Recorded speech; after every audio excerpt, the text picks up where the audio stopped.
It's your boy DC with D1 Highlights. Just wrapped up the McGavock Antioch game here with first-year head coach, Tennessee State University alumni. Yes, sir. Me and Coach had some classes together back in the day, so it's good to see him doing his thing and giving back to the kids. Coach, 8-7 at the halftime. Yes, sir. Finished up the game 28-13. What was your message at halftime? Man, just right now, man, we're trying to get into the playoffs. I told the guys, do not let this team take something away that you guys have been aspiring to do all summer, all year.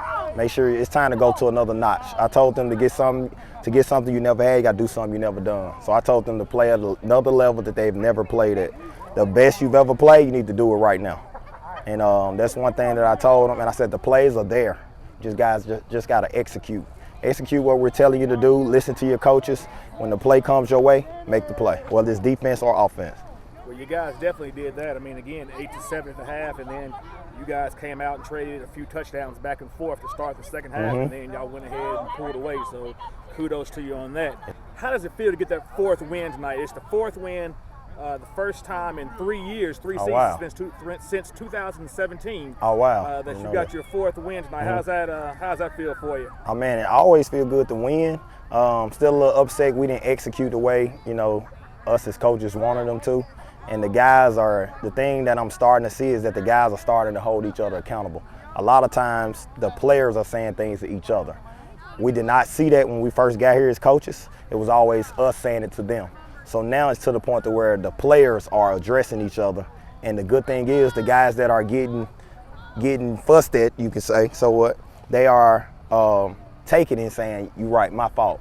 I correct it, I get it right next time. So it's getting to the point to where the guys are being more accountable. The accountability piece is coming along.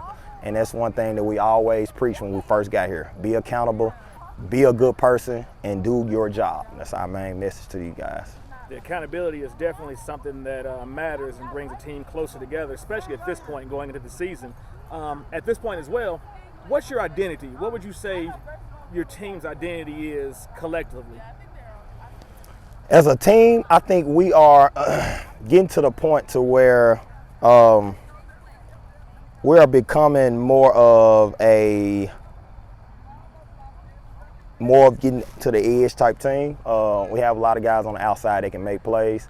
And once our guys up front get a better understanding of what we're trying to do, they are getting better. Once we find the five that can work well together, then I think we found that tonight somewhat in the second half. We moved some guys around. I think we got the identity to where we can establish the run if we need to. That's one thing I saw. We broke some long runs, moved some guys around at different positions up front. I think that was the key tonight, making that change at halftime. The adjustment piece is very important for us. That's what we always preach as coaches. We have to make sure we put them in a position to where they can succeed. And those guys on the outside are special players. We just got to figure out a way to give them the ball, whether it's in the backfield, on the outside at receiver, whatever the case may be. They have to touch it. Certain guys have to touch the ball at least 10 times. That's my goal. So most definitely that's something that we preach to the boys. My last question for you, who would you consider to be some of the leaders on the team right now? You just mentioned some of the guys, some of the skilled guys, whether it be offensive line, defensive line, or skill guys. You mentioned they have to get their hands on the ball. Who would you consider some of your leaders are at this point in the year? As far as leaders go, we have up front on the line, we have Javon Ikwaze, JJ Crossland Jones is one of our leaders as well up front. We have a lot of young guys. We only have like 8 seniors. Isaiah Burns is a senior, the kid number 7 that broke that play. He broke 2 big plays in the second half. He's a kid that has to get the ball. Markellis Bass is another kid, number 2.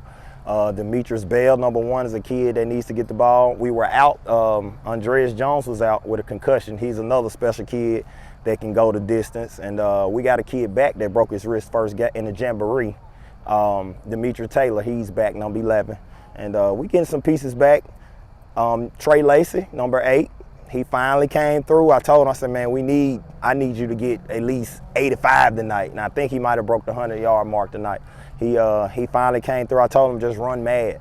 Run mad. When you see that seam, let's go. And he trucked a few guys on his way. And, man, I think it's coming along, man. I like to see that. As a teacher, I've always said, man, I like to see the light bulb come on with my students. And that's one thing I like to see with my players. We do a lot of things in individual as far as teaching, breaking down plays and why. Why are we doing this? Or why are we doing this? Coach, why do I have to step here? The main thing is for them to understand why they have to do things, and then the guys are smart enough to see, oh, Coach, I got you. And we watch film, and they say, oh, I understand why you told me to do this. So that's one thing we're trying to get them to do, to understand the game of football. That's one thing. Guys, we're wrapping up here with Coach Burnette. Yes, sir. Head coach at McGavock. Coach, we thank you for your time and appreciate you. Best of luck the rest of the season. Stay healthy. Appreciate it, man. Go Raiders.